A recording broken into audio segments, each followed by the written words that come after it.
반갑습니다. 예비승무원들의 멘토 테디쌤, GSM입니다. 저희 오늘 오해야 진실 준비했죠. GSM 같은 경우에도 학생들의 이런 여러 가지 자주 받는 질문, 황당한 이야기들 많을 텐데 어떤 거 있을까요? 정말 상담을 보러 온 친구든 또는 제가 실제로 가르치고 있는 친구든 항상 제일 먼저 물어보는 질문이 있어요. 몸무게는 얼마나 빼야 되나요? 무릎은 어느 정도로 붙어야 되나요? 정말 지긋지긋하게 들었던 관련 그쵸. 질문인데요. 공감합니다. 저는 일단은 몸무게 툭 치면 쓰러질 정도로 절대 거기까지 뺄 필요 없다고 생각을 하고요.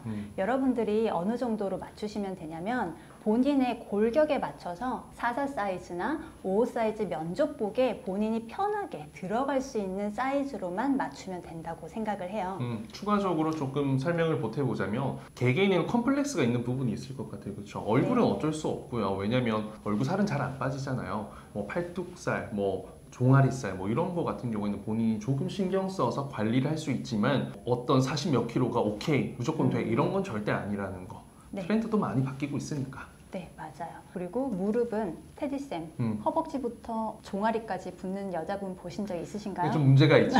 네. 문제가 있죠. 정상 체형이 아니죠, 일단. 네, 여러분들 기인을 뽑는 자리가 아닙니다. 무릎만 붙으면 땡큐고 무릎이 뭐 안 붙더라도 조금은 아쉽지만 뭐 그렇다고 떨어뜨릴 정도의 요소까지는 안 돼요. 하지만 허벅지에 힘 딱 주시고 최대한 곧게 서 있는 자세만 된다면 충분히 가능합니다. 한 가지 팁은 허벅지에 힘을 쓸 수 있으면 붙으면서 무릎도 가까워집니다. 그것만 기억해 두세요.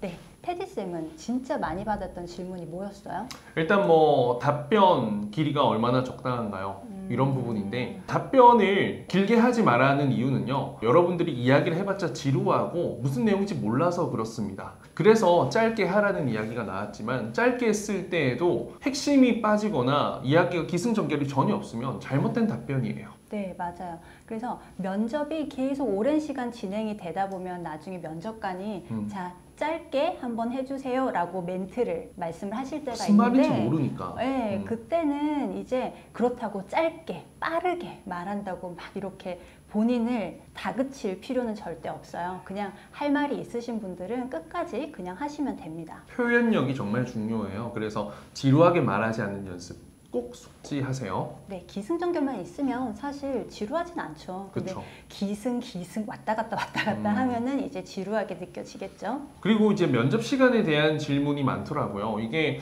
뭐 어디서 온 카더라인지는 저도 잘 모르겠지만 뭐 아침 시간이 좋다 이런 이야기가 있던데 저는 사실 잘 모르겠어요. 실제 뭐 항공사 혹은 일반 회사 면접에서는 사실 아침보다는 조금 더 시간이 풀리고 난 이후가 훨씬 더 합격률이 좋긴 하거든요.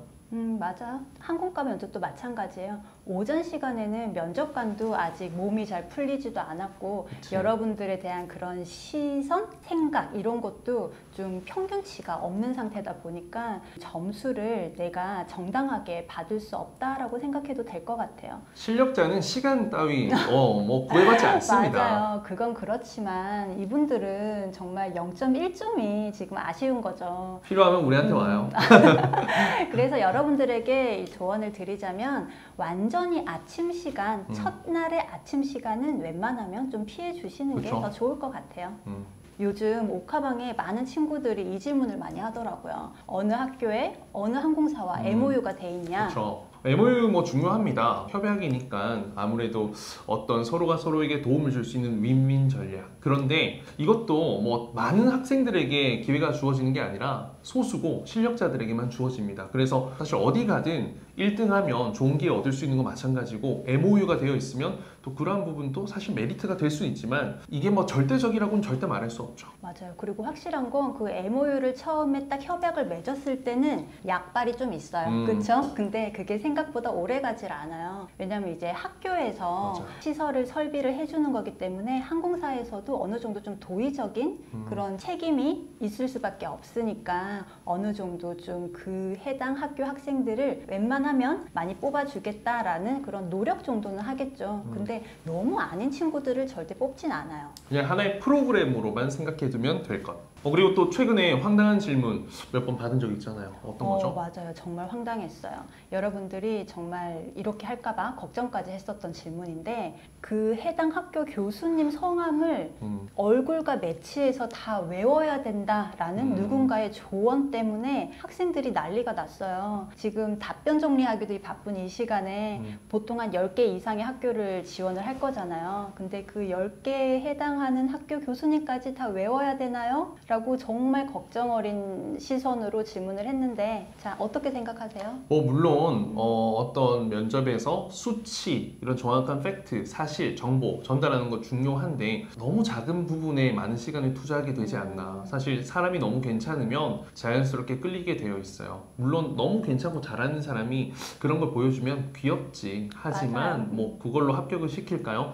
사실 면접관은 그래도 이성적으로 판단을 할 거라 저는 생각합니다. 사실 이게 지원 동기에 어느 정도 좀 접목을 시켜서 답변하려고 교수님 성함을 이렇게 외우려고 하는 것 같은데요. 사실 항공과 지원 동기는 얼마나 이 학교에 대해서 많이 알고 있냐 보다는 얼마나 정확하게 알고 있고 본인에게 꼭 필요하다고 느끼는지가 더 중요한 부분이거든요.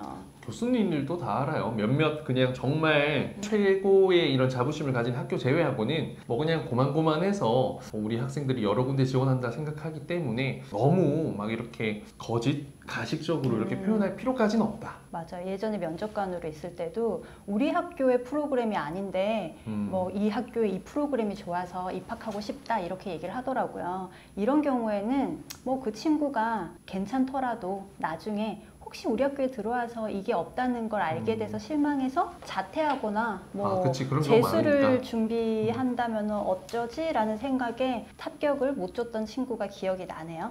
테디쌤, 그리고 제자분들이 그렇게 내신 걱정을 많이 한다는 소문이 있더라고요. 그렇죠. 내신 걱정 근데 아마 네. 많이들 할 거예요. 그런데 일단 내 내신 점수가 내가 지원하는 학과 이런 평균 점수 비교하는 사이트 있잖아요. 거기서 비교했을 때 그 평균 전후 뭐 가깝다면 사실 충분히 지원해 볼 수 있고, 거기서부터는 사실 어떤 면접 전형, 면접 평가에서 여러분들이 점수를 받는 것으로 충분히 당락을 좌우할 수 있기 때문에 너무 막 그렇게 4년제 특정 뭐 한서대 이런 곳을 제외하고는 그렇죠. 너무 막 스트레스를 받을 필요는 없다 생각합니다. 맞아요. 왜 마지막 최저 등급 있잖아요. 그거는 여러분들이 갱신하는 거예요. 작년에 입학한 사람이 그 최저 등급으로 입학했다라는 거니까 여러분들이 그 소수점 이상으로 해서 또 입학하면 여러분들이 최저 등급을 낮추는 그런 신화를 이룰 수도 있겠죠. 그렇죠. 중요하죠. 네. 테디쌤께서도 요즘 고등학생 수업을 아주 많이 하고 계시잖아요.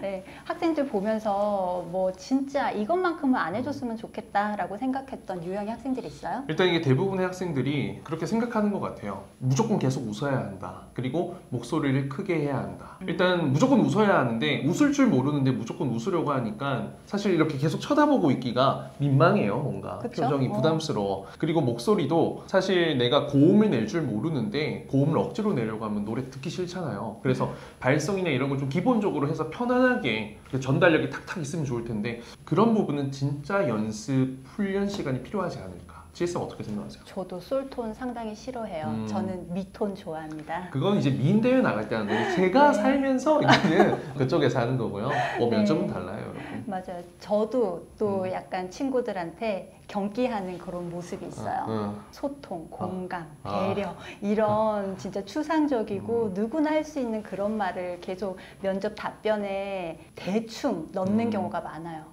사실 말이 막히니까 배려 이런 걸로 그냥 무마하려 그러고 또 어떻게 풀어야 될지 모르니까 소통 이런 단어로 좀 답변을 대충 때우려고 하는 의미에서 추상적인 단어들이 많이 들어가는 것 같아요. 어른들은 다 알아. 꾸미려고 하지 말고 담백하고 솔직해야 돼요. 맞아요. 너무 고급스러운 언어, 단어 쓰려고 노력하지 마세요. 여기까지 여러 가지 오해와 진실 한번 다뤄봤는데 또 추가적으로 궁금한 건 댓글 달아주시면 저희가 주 2탄도 빠르게 준비해 보겠습니다. 테디쌤, 요즘 네. 학생들 수업 문의가 많이 오는데 학원비도 이미 냈고 가외도 받았고 근데 지금 수업은 진행이 안 되고 뭔가 조금 더 저렴하게 도움이 될 수 있는 방법이 없을까 문의를 많이 하더라고요. 그렇죠. 그래서 뭐 사실 원데이 클래스 지금 시간이 많지는 않기 때문에 때문에 단 한 번의 수업으로 내가 잘못된 부분을 파악하고 고칠 수 있다면 좋겠다 생각해서 이렇게 뭐 단 하루지만 10번의 수업 가치를 내볼 수 있는 원데이 클래스를 계획 중에 있고요. 특정 요일 시간을 정해서 저희가 인원을 5명을 맥시멈으로 잡고 이렇게 한 2-3번 정도 진행을 하려고 합니다. 그래서 저희가 매주 월요일, 화요일 저녁 6시에 원데이 클래스 인원을 모집을 하고 있어요. 그래서 여러분들이 이제 편한 시간대에 예약을 해주시면 그 해당 날에 원데이 클래스가 오픈이 될 수도 있고 다른 날로 넘겨질 수는 있지만 어쨌든 여러분들이 편하게 신청을 해주시면 저희가 최대한 많은 원데이 클래스를 열도록 노력해 보겠습니다. 그래요. 신청 양식은 아래 댓글로 달아둘 테니까 여러분들 뭐 카카오톡으로 연락을 주셔서 대기를 해주시면 되겠습니다. 그럼 이 영상이 여러분들에게 꼭 도움 되길, 그리고 다음에 꼭 만날 수 있길 바랄게요. 여러분 여러분 안녕. 곧 만나요.